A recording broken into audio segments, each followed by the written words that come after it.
Estado Nacional. ¿Cómo lidian los costarricenses con las secuelas emocionales de la pandemia? Como ganas de estar picando cosas por esa ansiedad. El costarricense ha estado subiendo hasta 1 libra por semana. Es aterrador. Las personas tienen más problemas digestivos, les duele más la cabeza, se sienten más cansados, les cuesta concentrarse, tienen dolores inexplicables. 16.000 trabajadores de la salud de La Caja han recibido atención psicológica en medio de la crisis. Trastornos mentales y del comportamiento asociadas con ansiedad, con angustia, todos los temores y la culpa. Cuarentena y confinamiento aumentan riesgos para mujeres. La situación psicológica de las mujeres, pues estamos seguras que se agrava. Conversamos con especialistas sobre primeros auxilios para atender el estado de nuestra salud mental.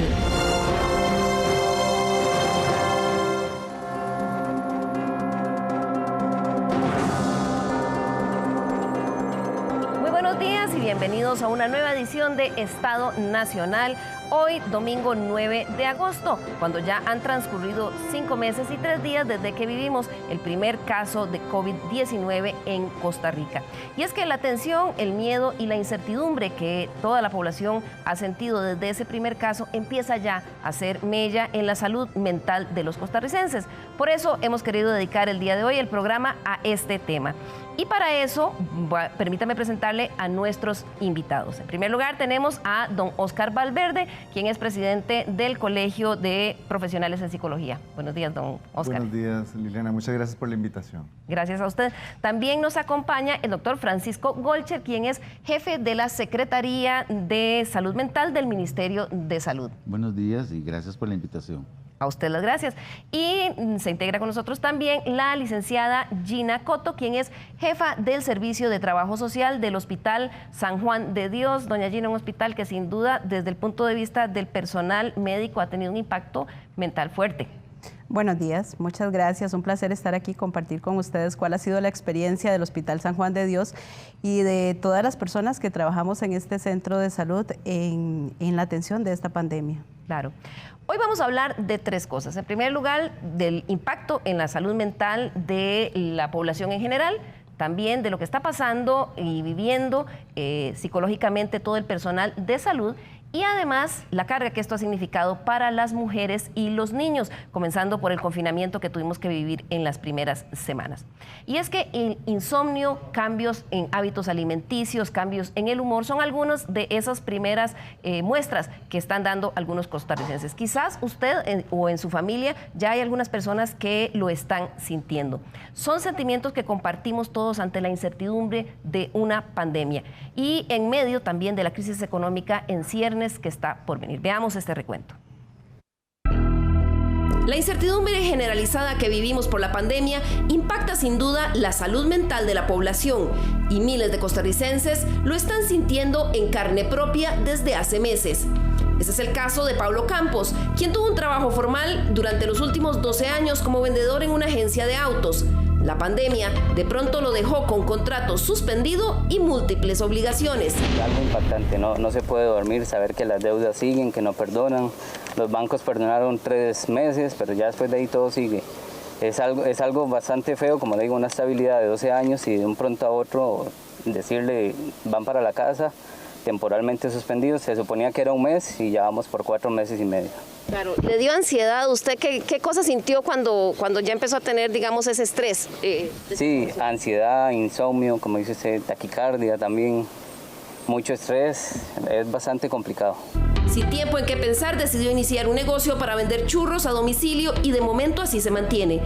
Las consecuencias en la salud mental de cada persona se manifiestan de muy distintas formas. No es hambre lo que da, sino como ganas de estar picando cosas por esa ansiedad, por estar encerrado, que qué va a hacer, que también se viene el tema del trabajo, que si lo van a despedir, si lo van a suspender, si le van a bajar el salario, que las facturas y demás, pero sí es como un tema de estar buscando qué picar a la hora de estar uno en la casa.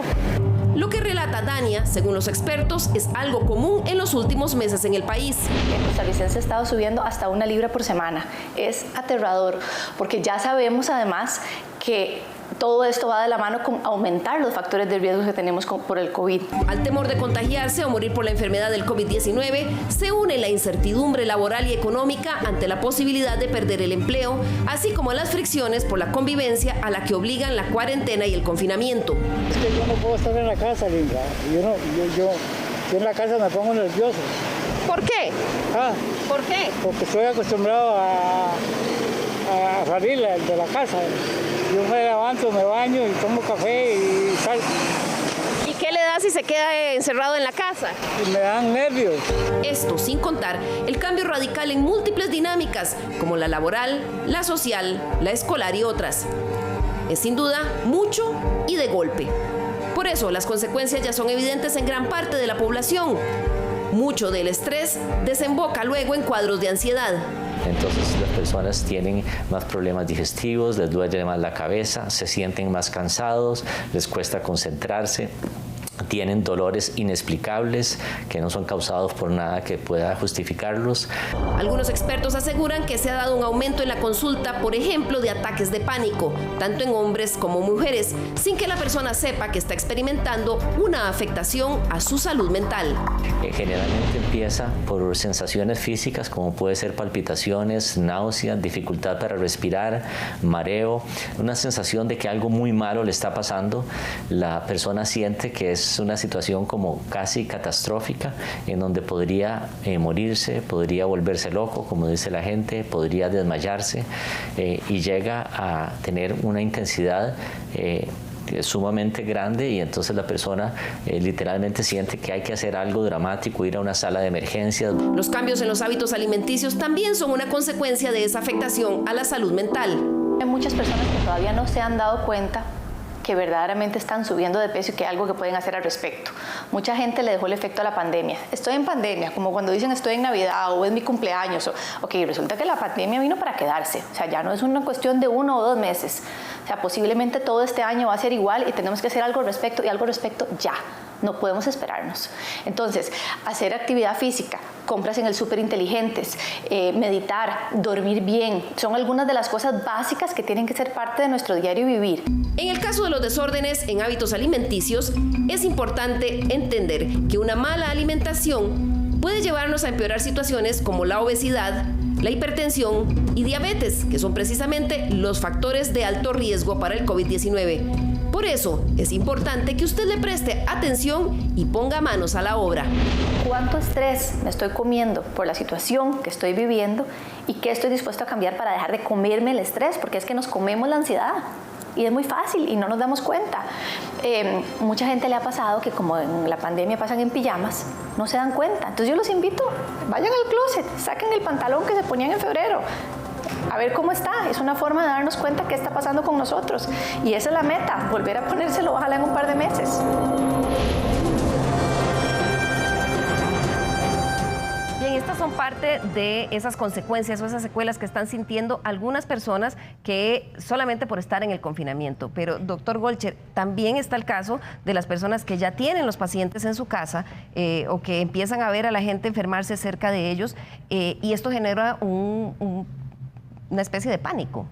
Sí, es importante tomar en consideración que en la aparición de la pandemia nos agarró desprevenidos, no estábamos acostumbrados a manejar este tipo de problemas sanitarios que tienen mucho tiempo de estar instaurado y que todavía falta más de tiempo. Estábamos acostumbrados a manejar las amenazas y las emergencias por desastres naturales y antrópicos, pero ya una emergencia sanitaria no estábamos preparados. Ante esta situación deciden abrir una línea de apoyo psicológico. ¿Cuándo surgió esto y por qué?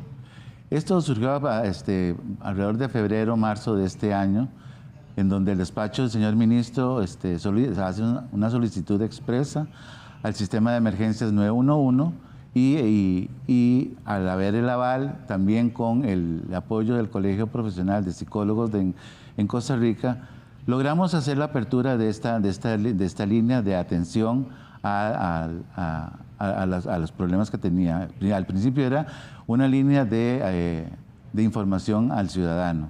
Conforme fue avanzando la pandemia y las llamadas que entraban comenzaban a haber un viraje, básicamente, no solo a la parte de las características de la enfermedad, sino también a las características del comportamiento y de cómo nos estamos sintiendo.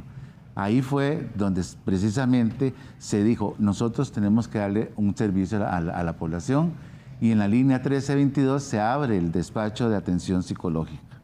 Y ese despacho de atención psicológica es precisamente con el apoyo del Colegio Profesional de Psicólogos, que tienen una cantidad impresionante de profesionales de muy alta reconocimiento y calidad profesional, que están dando sus servicios de manera totalmente gratuita. Eso es voluntariado. No solamente eso, sino que es un trabajo que es 24/7.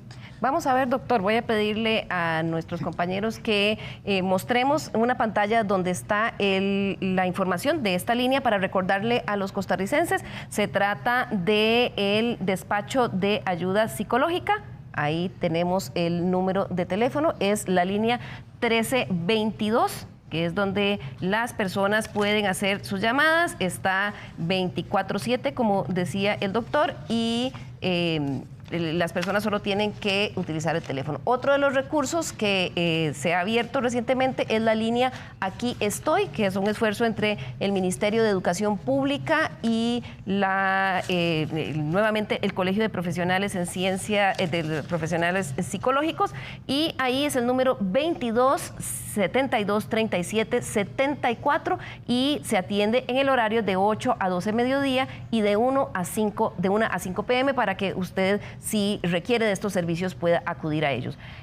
Doctor Valverde, el Colegio de Profesionales en Psicología ha estado apoyando, como decía el doctor Golcher, en forma voluntaria. ¿Cuántas llamadas se han recibido hasta el momento y qué es las consultas más frecuentes? Ok.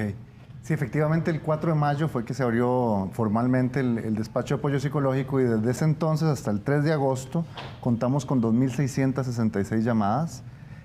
Son llamadas que están fundamentalmente concentradas en sintomatología de carácter ansioso o sintomatología depresiva por distintos motivos.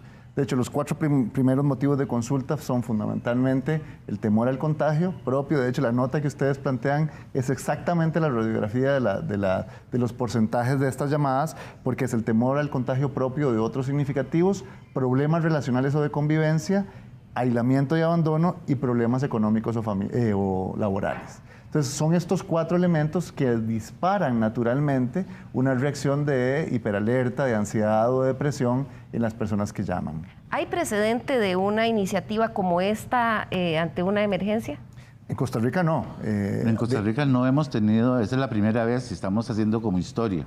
En otros países, como en Estados Unidos, el gobernador alista una línea para que la población llame, pero la estructura que nosotros tenemos en el país, con base a una serie de protocolos y establecimiento de guías de trabajo, esto es lo que nos está marcando la diferencia, y de lo cual nosotros nos sentimos sumamente orgullosos.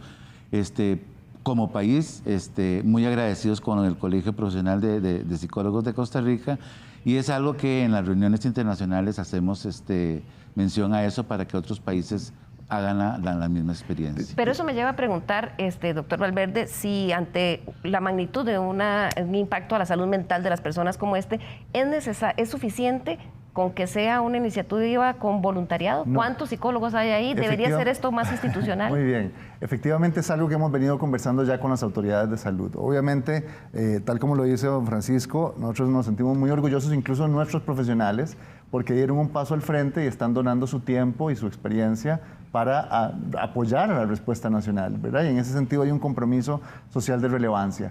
Pero cuando vemos que la pandemia se está extendiendo tanto, que además el servicio está siendo usado, estamos hablando de entre 800 y 900 llamadas por mes, 30, 35 por día, que además hay situaciones incluso hasta de ideación suicida que se están atendiendo, lo que vemos es que el servicio es necesario. El tema es que un servicio tan necesario, tan esencial, no puede estar concentrado en voluntariado, porque el voluntariado es voluntariado, ¿verdad? Y hay colegas que estuvieron 3 meses, hay algunos que se han tenido que retirar, hay colegas que ya dijeron estar dispuestos a trabajar más tiempo, pero eso puede ser que nos empiece a debilitar porque obviamente la gente se cansa, no están teniendo un reconocimiento económico. Entonces, efectivamente, ya hemos tenido conversaciones, particularmente con la viceministra de Salud, y estamos analizando escenarios para poder valorar si dentro de los planes de gestión de la emergencia del país se puede incorporar el servicio como algo mucho más permanente, ya no dependiendo del voluntariado. Yo creo que va a haber colegas que van a querer seguir brindando voluntariado. Pero, claro, pero servicio, esperar que sea 100% sostenible con voluntariado. No si se extiende demasiado la pandemia. Doctor Golcher, ¿está la Secretaría de Salud Mental del Ministerio de Salud pensando en dedicar recursos y presupuesto a esto? Nosotros no contamos como Secretaría de Recursos como para, y por ley no podemos contratar personal. La ley 9213 no nos permite contratar personal, y la necesidad de más personal, yo desde un principio he dicho que para atender la salud mental de este país se requiere de una secretaría robusta y que le hace falta todavía mucho recurso humano principalmente. En este sentido, creo que el trabajo que estamos haciendo desde la Secretaría, que asumió la Mesa Técnica Operativa de Salud Mental y Apoyo Psicosocial en el marco de la pandemia, pues hemos elaborado una serie de lineamientos y de protocolos.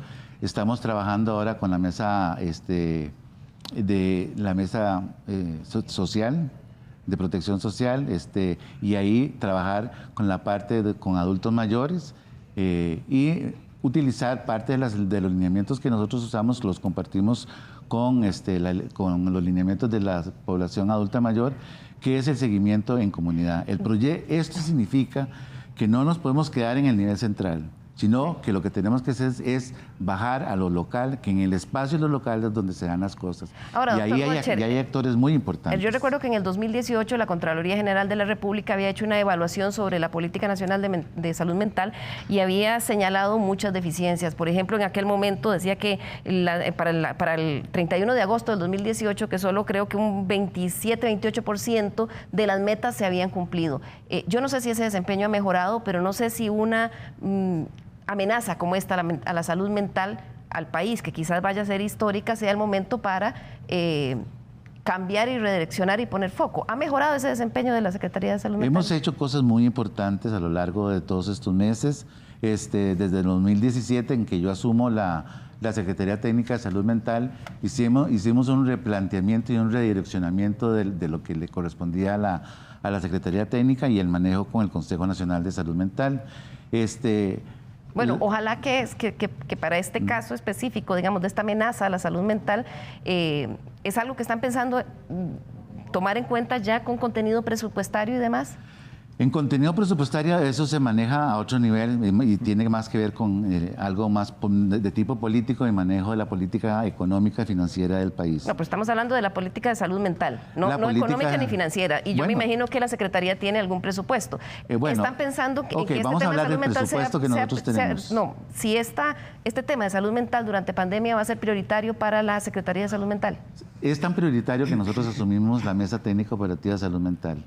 Y estamos trabajando en diferentes áreas, con diferentes mesas de trabajo, fortaleciendo el nivel local. Y ahora tenemos que, ya la Convención Nacional de Emergencias dijo que la salud mental y el apoyo psicosocial debe de verse en los comités municipales de emergencias. Ya con solo ese lineamiento es más que suficiente como para poder incorporar, porque no estaba incorporado. Okay.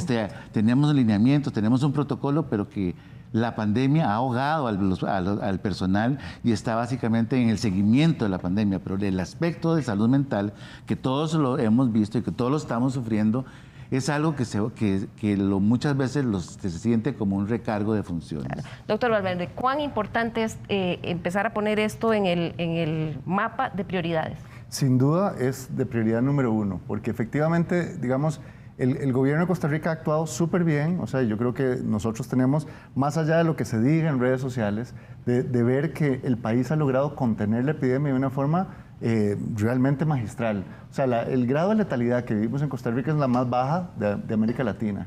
Y eso nos habla muy bien de cómo han logrado priorizar los recursos de la institucionalidad para atender la pandemia. Pero estamos hablando de la salud física, estamos hablando de la preservación de la vida. Y un poco lo que nosotros venimos planteando y se viene planteando desde hace mucho tiempo es que la salud mental tiene que ser tan prioridad como la salud física. Porque de hecho ya muchos estudios demuestran, incluso en Costa Rica, que la carga de enfermedad ha virado de las enfermedades infecciosas o transmisibles, digamos, a situaciones vinculadas a lo psicosocial. Y eso lo podemos ver, pueden revisar los estudios, los datos nos dicen que en Costa Rica la carga de enfermedad, es decir, la pérdida de años productivos por enfermedad o por muerte, está vinculada a la salud mental. Y eso era antes de la pandemia. Esta pandemia, que sé que es temprano para que existan estudios mundiales, claro, pero ¿qué se ha visto en otros países sobre la afectación? Bueno, efectivamente el último informe que sacó las Naciones Unidas, el secretario general llama a los países a priorizar inversión en salud mental. En casi todos los países se calcula que más o menos el 2% de lo que se invierte en salud mental. El 2%.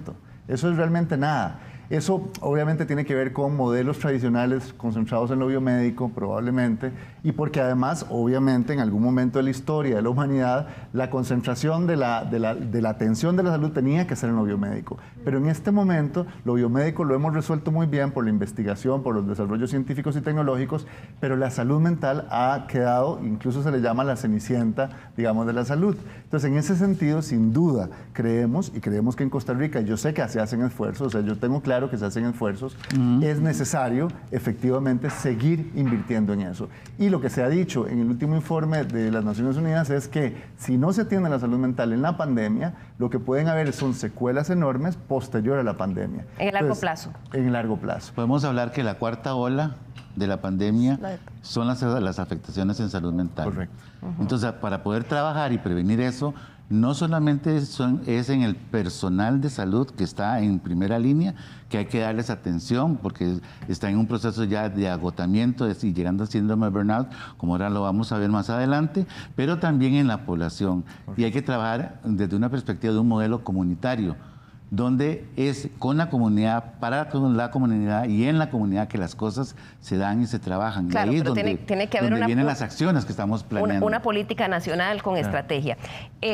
Doña Gina nos acompaña, ella es la jefa del Servicio de Trabajo Social del Hospital San Juan de Dios, uno de los hospitales que quizá en las últimas semanas hemos visto ha tenido la mayor cantidad de personal médico diagnosticado con COVID y una gran cantidad de también personas que se envían a cuarentena, lo cual genera una enorme presión. Doña Nina, ustedes han estado haciendo trabajo con el personal. Cuéntenos qué está viviendo el personal de salud en este momento para que las personas en Costa Rica recuerden esa otra trinchera que tienen. Claro. Yo puedo decirles que el San Juan de Dios ha sido precoz en la atención de la salud emocional de las personas, de los trabajadores y las trabajadoras. ¿Por qué?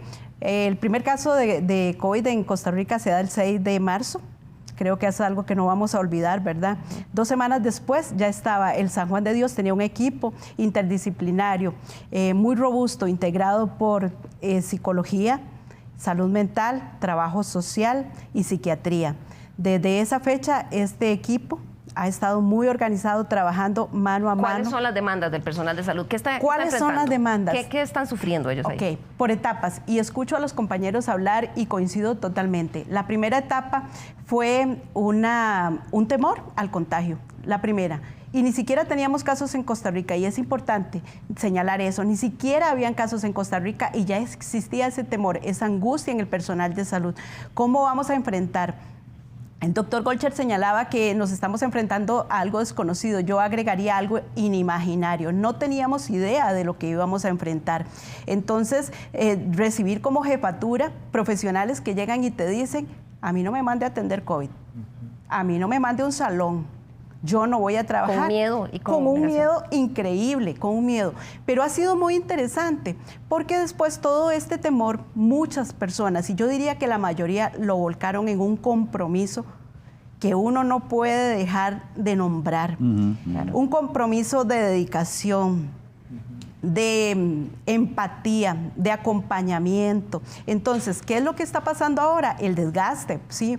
Porque, como usted lo señala, muchas personas se han ido en aislamiento, muchos casos positivos, por cosas muy dolorosas, como porque las personas usuarias oculten su diagnóstico, que eso es muy doloroso. Ustedes no se imaginan lo que es saber que mandan a nuestros compañeros, porque a una persona se le pregunta 2 y 3 veces si tuvo algún contacto y dice que no, y no solo era un contacto, eran positivos. Eso duele. porque si nosotros estamos... licenciada, y es además debe ser señalado una actitud irresponsable, claro, una actitud egoísta y casi criminal, porque contagiar personal de salud en este momento, que significa dejar sin soldados contra la guerra, es algo que no tiene perdón. Antes de continuar con usted, quiero que veamos un poco la conversación que tuvimos con la doctora Marta Vindas, quien es la coordinadora nacional de psicología de la Caja Costarricense de Seguro Social. Esta institución tiene casi 54,000 empleados y hasta la fecha han atendido en consulta de psicología, ya sea individual o grupal, 16,000 funcionarios desde marzo hasta la fecha. Veamos qué nos cuenta ella. Enfrentamiento a las situaciones de estrés, a las condiciones de vulnerabilidad, a la condición real en la cual se enfrentan, que por supuesto genera un deterioro emocional y aumento de sintomatología como alteraciones del sueño, de la alimentación, también la angustia, que es muy válida y reconocible, que se puede identificar en este personal.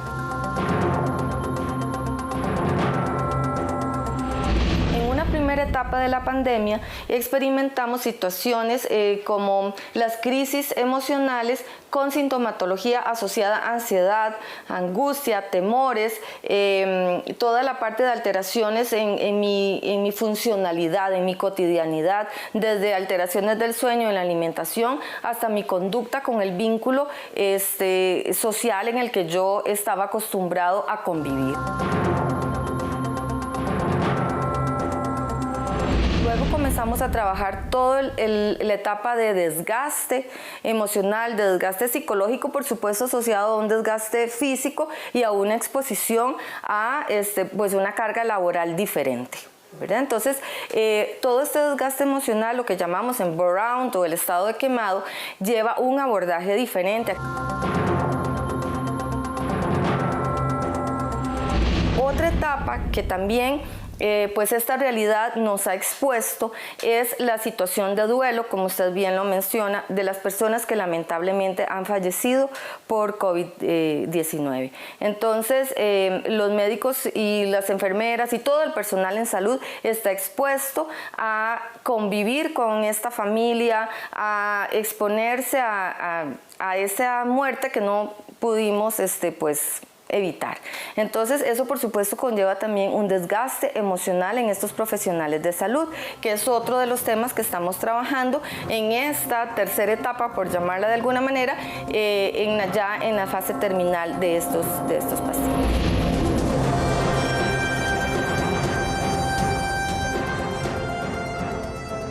Licenciada, esa es parte de esta intervención que se está haciendo con los trabajadores en toda la casa. En la caja. En el caso en el Hospital San Juan de Dios, hablemos de esas dos últimas etapas, la de quemado, ¿verdad? Que lleva mucho ese cansancio, pero además la culpa de si contagio a alguien en mi casa, a mis hijos. Oigo de gente que llega y dice, yo llego y me baño, pero me acuesto pensando que todavía puedo tener el virus, no duermo en el mismo cuarto ni de mi esposa ni con mis hijos. Eso está sucediendo. Es importante, algo que es importante resaltar es que en el sector salud, sobre todo en hospitales, tenemos una mayoría de mujeres. ¿Y qué implica esto? Son mujeres cuidadoras, son mujeres madres, que además de vivir todo este estrés del temor de contagiar a sus propios hijos, y no es que me voy a apartar y los puedo dejar, es mi grupo de convivencia y no nos queremos apartar porque son los que nos contienen. Es nuestra razón de vivir. Entonces, ¿qué es lo que pasa? Que todos los días vemos mujeres con niños muy pequeños o mujeres que incluso tienen a sus padres adultos mayores a cargo. Entonces, todo el ritual que tengo que hacer para entrar a mi casa, pero cómo han cambiado incluso la vestimenta. Nosotros... Es totalmente diferente la vestimenta que usamos para ir a trabajar, ya no tenemos ningún accesorio, zapatitos bajos. ¿Por qué? Porque es la forma de cuidar a nuestros seres queridos. Pero además algo muy importante que se está dando, la relación, la convivencia, lo señala doña Marta en su nota, la convivencia ha cambiado. Los 15 minutos que compartías tu refrigerio en la mañana ya no lo compartes porque es una de las medidas para disminuir el contagio. En el hospital. Ya no almorzamos juntos, ya no compartimos con nadie, ya no conversamos. El distanciamiento físico se convirtió en un aislamiento. Entonces, incluso si estás cansada, angustiada, antes llegabas y compartías y hacías catarsis. Ahora no tenemos con quién hacer catarsis. Ahora, Gina, muy brevemente antes de ir a la pausa comercial, el tema de el ritual de acompañamiento de los pacientes que fallecen? Porque estamos hablando de que estas, por las condiciones de esta enfermedad, son las personas que le dan final a estas Ha sido una de las etapas más duras, el acompañamiento en los procesos de duelo, en la despedida, porque no hay posibilidad de esa despedida. Estamos expuestos, y aquí nos lo pueden hablar con mayor propiedad, al síndrome de desgaste por empatía, donde todo el día estamos expuestas al dolor, todo el día estamos expuestas a la angustia. Y no es solo el dolor emocional, sino incluso las limitaciones económicas que enfrenta la mayoría de la población que está en este momento teniendo la pérdida de sus seres queridos y que no tienen las condiciones ni siquiera para ese proceso de sepultura. El ritual de preparación de los cuerpos. Ese ritual que históricamente nos ha permitido a nosotros hacer un buen manejo de nuestras pérdidas. Nos han desapropiado de eso, y es una de las cosas que más afecta, por supuesto, a quien vive la pérdida y a quienes trabajamos con esas personas que están viviendo esa pérdida. Nos estamos quedando sin herramientas para contener, pero también, y antes de ir a ese corte que usted me dijo, yo quisiera decir, nos ha puesto la posibilidad de ser muy creativos y de establecer nuevas estrategias para abordar ese dolor, para abordar ese duelo. Y en eso estamos, y el compromiso está en eso. Ya vamos a conversar de eso cuando regresemos. Vamos a ir a una pausa, ya volvemos, pero antes quiero que vea estos breves consejos que nos da la Organización Panamericana de la Salud para manejar el estrés en estos tiempos.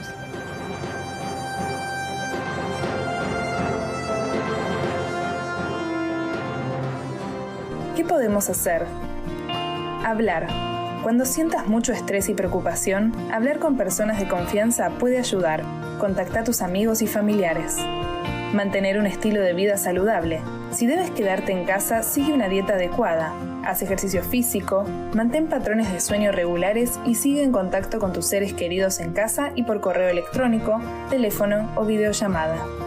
Evita fumar, beber alcohol o consumir drogas. Estas no te ayudarán a reducir el estrés. Si te sientes abrumado, habla con un trabajador de salud o consejero. Busca y ten a mano la información sobre dónde puedes acudir y pedir ayuda en tu comunidad si es necesario. Informarse por fuentes confiables. Tener información actualizada sobre la situación te ayudará a medir el riesgo y a tomar precauciones razonables, pero evita prestar atención a rumores infundados e informaciones de fuentes no comprobadas. Para reducir la preocupación y la inquietud, limita el tiempo que tú y tu familia pasan viendo o escuchando noticias que consideres perturbadoras. Aplicar lo aprendido. Por último, intenta poner en práctica las habilidades que has usado en el pasado y que te ayudaron a manejar situaciones difíciles.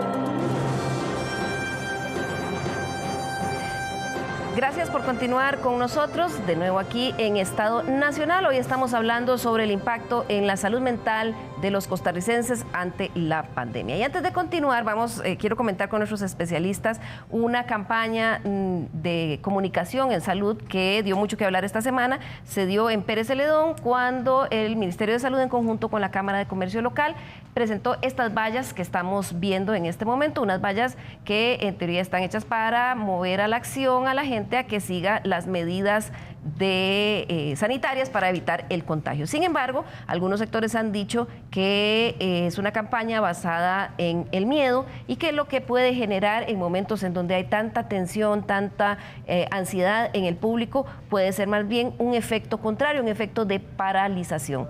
Como ustedes ven, las vallas tenían imágenes muy fuertes, desde un cadáver en una de las bolsas con las que se embalan a los pacientes que fallecen por COVID, otras donde se ven los pies en una morgue con una etiqueta. Y bueno, estas son las imágenes que hemos tenido. Doctor Valverde, ¿qué opina usted de esta campaña? ¿Mueve realmente a la acción o genera un miedo que paraliza? Bueno, efectivamente, digamos, yo creo que esta campaña surge probablemente por la desesperación que probablemente se siente de que la gente no acate medidas, ¿verdad?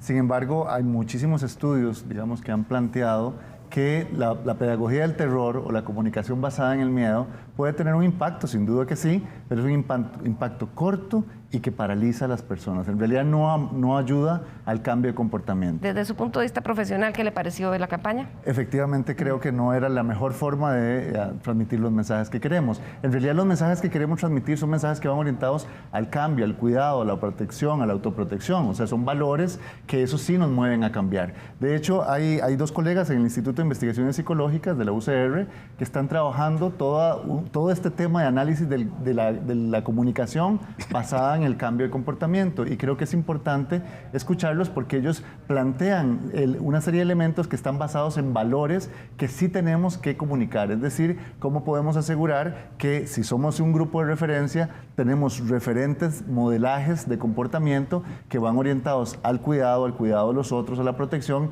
y esos son los mensajes que estaríamos debiendo comunicar. Doctor Gorcher, la Secretaría de Salud Mental del Ministerio de Salud pasó esta campaña, ustedes aportaron para ella, ¿a usted qué le parece?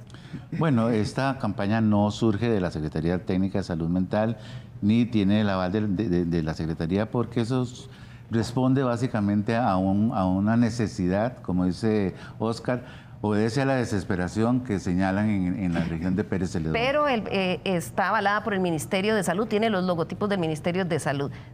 Ahora se lo pregunto a usted como jefe de la Secretaría de Salud Pública, de Salud Mental a nivel nacional, ¿a usted qué le parece? Tiene sus desaciertos definitivamente, pero lo que uno rescata es precisamente el temor, la angustia y la parálisis que está sintiendo la gente de Pérez Celedón, porque se construye, según me informaron, se construye con base a las acciones que están tomando las personas, que puede decir, como usted dijo hace un momento, que puede ser algo irresponsable, pero es precisamente parte de la misma angustia de lo que está pasando y de rebelarse contra las cosas y no seguir las normas. ¿Usted está de acuerdo en que esa campaña esté corriendo?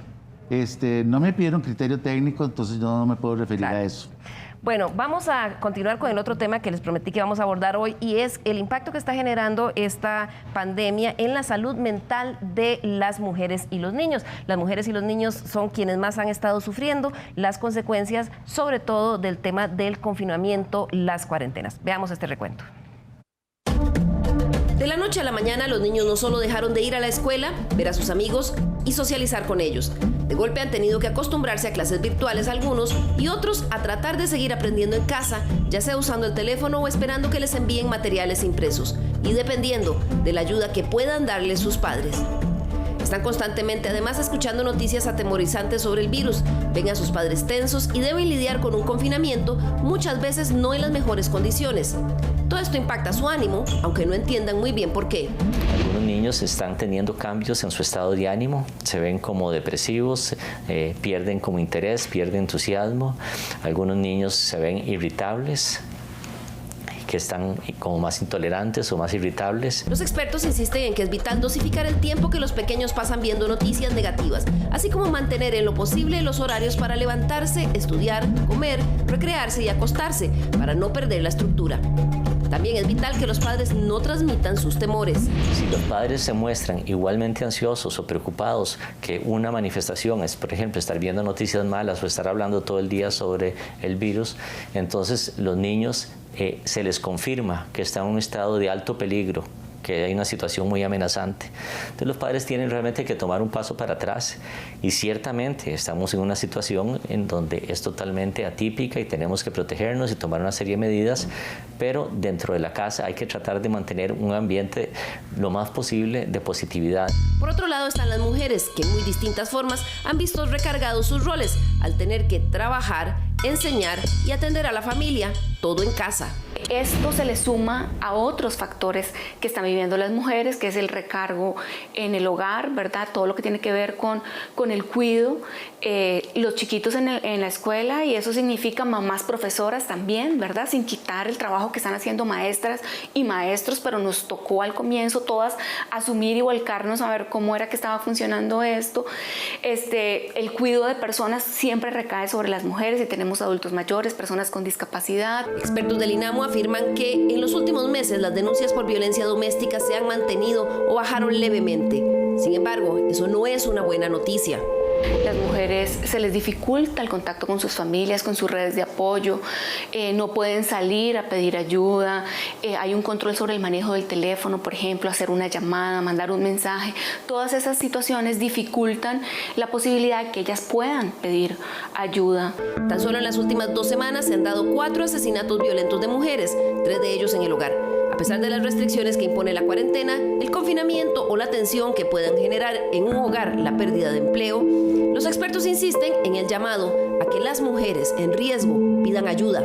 Aquella mujer que está encerrada con el agresor, no puede salir, entonces le hemos dicho, vaya al baño, desde donde pueda, mande un mensaje, tenga un contacto que sepa de su situación y una palabra clave, por ejemplo, ayuda o ya pasó, está sucediendo y que esa persona pueda pedir ayuda.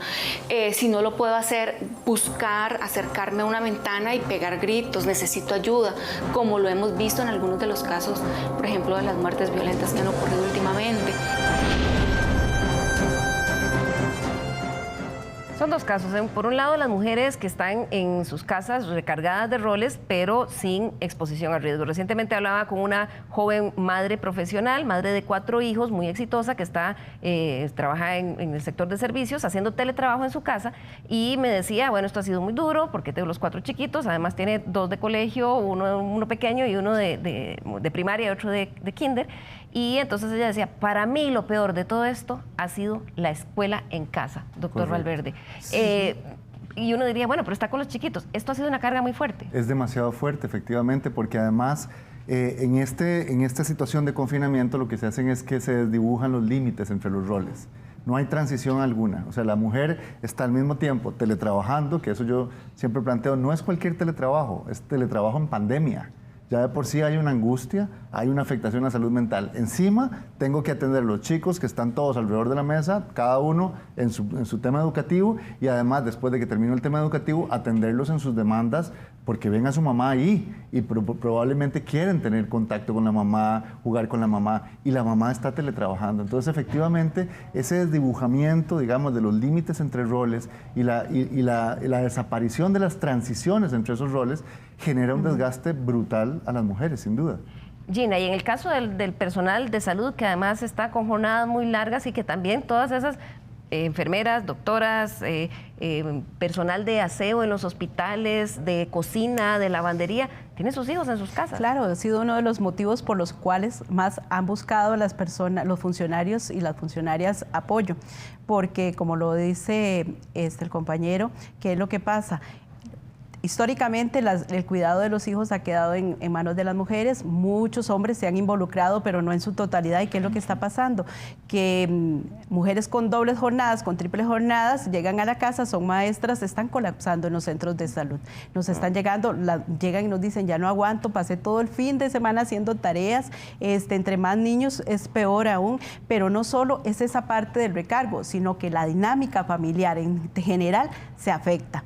Porque entonces es una mamá agotada, una mamá súper estresada que afecta a todo, y los niños también. Los niños, por supuesto, con grandes demandas en horarios que no son los de ir a la escuela, porque a qué horas llegan las mujeres a sus casas, entre 6 y 7 de la noche, no eran a las 7 de la mañana, ¿verdad? A esas horas llegan a hacer trabajos, o todo el fin de semana que podían utilizar para descansar, lo están utilizando para hacer los trabajos escolares. Entonces, esto ha venido a alterar toda la dinámica familiar y, por ende, una afectación importante en la salud mental de las mujeres, de los niños y de todo el entorno familiar. Claro. Doctor Gorchi, en el caso de la violencia contra las mujeres que viven en circunstancias de riesgo, me decían en el INAMU que ha bajado levemente la cantidad de denuncias telefónicas, pero que eso no es una buena noticia. No es una buena noticia porque, de alguna manera, los datos se pueden estar escondiendo, precisamente por la misma dinámica. Yo preferiría llamarle distanciamiento físico a que llamarle confinamiento o aislamiento, eso, porque tiene una connotación negativa muy, muy desagradable, porque el distanciamiento social se usaba en tiempos bíblicos para mandar a los leprosos a una cueva fuera del país y de la comunidad. Entonces nosotros decimos que en términos de distanciamiento físico, lo que nos interesa es que no haya distanciamiento emocional. Entonces, en la dinámica, en las casas, en las familias, es importante, por un lado, romper el silencio. Tenemos que reconocer nosotros mismos que tenemos miedo, que tenemos enojo, que tenemos cólera, que estamos tristes, que tenemos angustia. Nosotros tenemos que reconocerlo y verbalizarlo también. Y a los hijos e hijas también tenemos que ayudarlos a que ellos verbalicen, expresen sus sentimientos, explicarles de forma bien clara qué es lo que está pasando, qué es la pandemia, evitar la sobreinformación, que eso es lo que más ataca a la gente, y mantener rutinas siempre. Mantener lo que decía Oscar, de que se desdibujan, pero uno tiene que trabajar por mantener las rutinas en la casa. Claro, para no perder la estructura. Para no perder la estructura. Claro. Y además, cuando hay evidencia de violencia doméstica, es importante buscar las líneas que se encuentran, ¿verdad?, a través del 911, que nos contacta con el despacho en el INAMO, pero además buscar redes de apoyo, redes sociales, en términos de poder o tener claves, como decía la compañera. En Estados Unidos hay una clave donde dice: pásame la receta del arroz a otra mujer, y solo eso es una clave de decirle: auxilio, estoy en riesgo. Estoy en riesgo. Bien, se nos está acabando el tiempo, pero no quiero irme sin brindarle a los televidentes algunos elementos que puedan ayudarles. La doctora Lorena Jiménez, que es psiquiatra del Hospital Calderón Guardia, publicó recientemente un artículo en la revista médica de Costa Rica, y ella es sobre afrontamiento emocional para trabajadores de la salud ante la pandemia, pero creo que las recomendaciones aplican para casi todo el mundo. Entonces les voy a pedir, voy a ir poniendo una pantallita con cada uno de los comentarios, hacemos un comentario muy breve de cada uno y ya luego pasamos al minuto de las conclusiones. Entre esas estrategias para el afrontamiento emocional para trabajadores del sector salud, la primera es reconocer las emociones y afrontarlas. Efectivamente, yo lo que creo es que los profesionales de salud no deben de perder de vista que siguen siendo humanos, y ser humano significa sentir cosas. Y tenemos la única forma de enfrentar la emoción es reconocerla, identificarla y hablar de ella. Claro. El siguiente recomendación que da la doctora Lorena Jiménez es sentido de realidad, doña Gina, porque a veces para el personal de salud de pronto es: todo el mundo se me está cayendo encima. Okay. ¿Cómo mantener ese sentido de realidad? No, muy importante. ¿Cómo mantengo el sentido de realidad? No tengo que comparar mi experiencia con la de nadie. Que es importante que siempre cuando pensamos, si me da COVID me voy a morir. No, mi organismo no va a reaccionar de forma, de buena forma, no va a resistirlo. Evitemos esos pensamientos negativos, ubiquémonos en nuestra realidad. Incluso si tengo una enfermedad crónica, llevo mi control adecuado, estoy haciendo lo que necesito para protegerme. Evitemos las ideas pesimistas, los pensamientos pesimistas, no nos dejan nada. Claro. Ubiquémonos en el día, en el hoy y en el ahora. Siguiente recomendación de la doctora Jiménez, dice: red de apoyo. Doctor Golcher, ¿por qué esto es más importante ahora que nunca? Es más importante ahora que nunca porque a través de la red de apoyo podemos tener a unos aspectos importantes. En la red de apoyo podemos tener una escucha activa.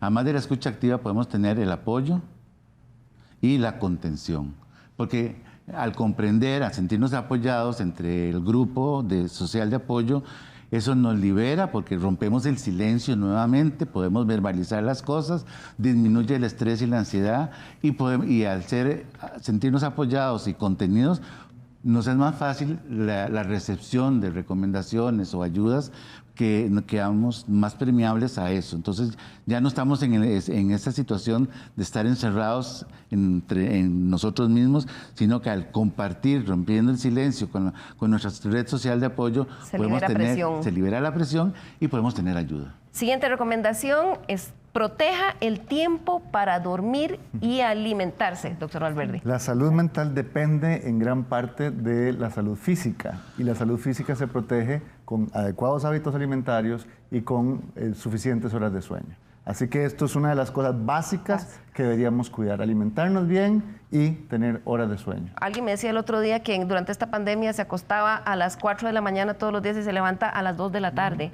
Eso hay que corregirlo ya. Absolutamente. Eso tiene un impacto incluso en la neuroquímica que tenemos, que va a generarnos estados de alerta y otros elementos que afectan la salud mental. Claro. Siguiente recomendación: pensar en positivo. Pensar en positivo.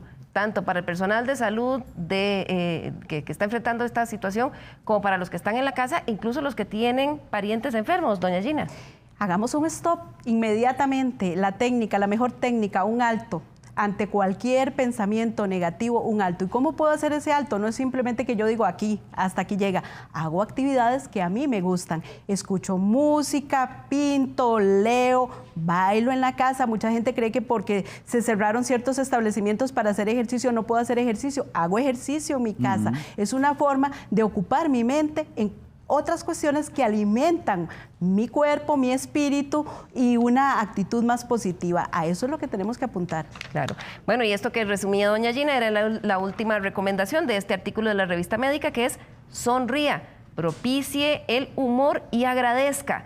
Hay que implementar actividades placenteras. Ya casi estamos terminando, pero doctor Golcher, no quiero irme sin mencionar muy brevemente qué está pasando también con el tema de consumo de sustancias, alcohol, tabaco y otras drogas que alguna gente puede estar utilizando o consumiendo de más para escapar de esta ansiedad. Es algo que se está estudiando en términos de, y lo hemos estado viendo con el apoyo de OPS Washington, viendo cómo la posibilidad del aumento de consumos de sustancias psicoactivas o del alcohol es algo que las personas pueden estar usando como un antidepresivo, como para relajarse, como dicen los muchachos, para matizar, para pasar el rato. Y en realidad es un factor de riesgo muy alto. Las personas que ya lo tienen pueden aumentar el consumo. Las que no lo tienen pueden iniciar su carrera adictiva. Y las personas que ya de hecho tienen un trastorno mental o del comportamiento, el entrar en el consumo de sustancias psicoactivas o de alcohol va a disparar las descompensaciones y el problema se nos va a hacer más grande porque un paciente que está mentalmente descompensado, agresivo, generalmente requiere de internamiento. Sí. Pero doctor Valverde, tal vez más... ¿sí? En ese sentido, una de las cosas que más nos preocupa son los adolescentes, a quienes están consumiendo más marihuana por ser natural, entonces ellos piensan que es inocua, pero los cuadros psicóticos más graves, más aparatosos, están llegando al hospital psiquiátrico precisamente por el consumo de cannabis. Claro. Brevemente, entonces esas personas, el que dice, no, mire, es que yo regreso del hospital y me tomo un whisky, 2, 3, 4, o no, es que yo me tomo unas cervecitas para salir de eso. ¿Cuál es Obviamente el problema es el patrón abusivo de consumo, tal como lo dice don Francisco, el tema es no saber controlarse y no saber cuándo perdí el límite. Y además es una cosa que la gente a veces no lo sabe, pero cuando se sienten deprimidos toman alcohol y el alcohol es un depresor del sistema nervioso central. Entonces, aunque sientan que están sedados, de alguna forma, que están jiji, digamos, en realidad lo que están haciendo es que el sistema nervioso central se deprima aún más y entonces efectivamente van en una línea, digamos, descendente y no ascendente. Sí, porque al principio hay un estímulo de la corteza cerebral con esas sustancias, igual que café o igual que sustancias gaseosas, y por el azúcar. Hay un estímulo de la corteza cerebral, entonces nos sentimos como más happy, como más desinhibidos. Pero después viene el efecto rebote, que es cuando ya tiene el efecto depresor sobre el sistema nervioso central. Que es por lo que no hay que caer en el espejismo. Claro. Bien, nos acercamos ya al final del programa, por eso voy a pedirle a cada uno de nuestros invitados que en un minuto nos den sus conclusiones. Voy a empezar con usted, doctor Golcher. Sí, gracias. Yo creo que lo que podemos tener claro es que ante esta situación que es inesperada, diferente, desesperante para muchas personas, no perdamos la esperanza. Lo primero que tenemos que hacer es romper el silencio, platicar, conversar, cómo nos sentimos, qué estamos haciendo, qué cosas podemos arreglar nosotros en términos positivos para mejorar la dinámica en la cual nosotros nos estamos manejando en el hogar. Y los que estamos haciendo trabajo virtual, recordemos que a veces nos emocionamos y cuando nos damos cuenta estamos trabajando 14 horas diarias. Ojo, midamos el tiempo y si tenemos un trabajo presencial, también con todas las medidas. Cuidemos nuestra salud mental. Sin salud mental no hay salud. Y es importante cuidar nuestra salud mental a través de dormir bien, una actividad física, comida saludable y las interacciones, la comunicación con nuestros seres queridos, con nuestros familiares. Distanciamiento físico no significa distanciamiento emocional. Muchísimas gracias, doctor Golcher. Don Oscar Valverde. Bueno, en primera instancia yo creo que es importante tener claro que hemos dicho aquí que el Estado tiene y está haciendo todos los esfuerzos para ayudarnos a responder a la epidemia, a la pandemia. Esos esfuerzos tienen que efectivamente concentrarse en salud física, ¿sí? En preservación de la vida, pero también en la salud mental. Pero el Estado hace su parte y nosotros también tenemos que hacer nuestra parte. Y en ese sentido tenemos que pensar desde la perspectiva de solidaridad humana. Es importante recordar que los vínculos sostienen. Realmente lo más importante que tenemos son los vínculos. Y cuando hablo de vínculos no hablo solamente de nuestras personas significativas. Hablo del vínculo con la comunidad, hablo con el vínculo a la sociedad. Así que cuidarnos a nosotros mismos y cuidar a los otros quizás sea la mejor herramienta que podemos tener en contra del virus. Muchas gracias. Doña Gina Coto, del Servicio de Trabajo Social del Hospital San Juan de Dios. Mi recomendación principalmente, bueno, para mis compañeros todos de la caja y para la población en general, no le tengamos miedo a las emociones. Las emociones nos permiten protegernos. Si yo tengo temor, me voy a cuidar, voy a lavar mis manos, voy a aplicar protocolo, voy a hacer todo lo que a mí me cuida. Si me siento triste, puedo buscar ayuda. Si me siento enojada, puedo buscar cómo manejar esas emociones. Pero no dejemos que la tristeza se convierta en depresión, el temor se convierta en pánico, el enojo se convierte en ira. Busquemos ayuda. Los compañeros han hablado de una serie de líneas donde pueden acudir a buscar ayuda. En el San Juan de Dios también tenemos 3 líneas habilitadas en psicología, trabajo social y salud mental. No tengamos pena de decir, estoy cansada, necesito ayuda. Busquemos la ayuda y seamos responsables con nosotros mismos.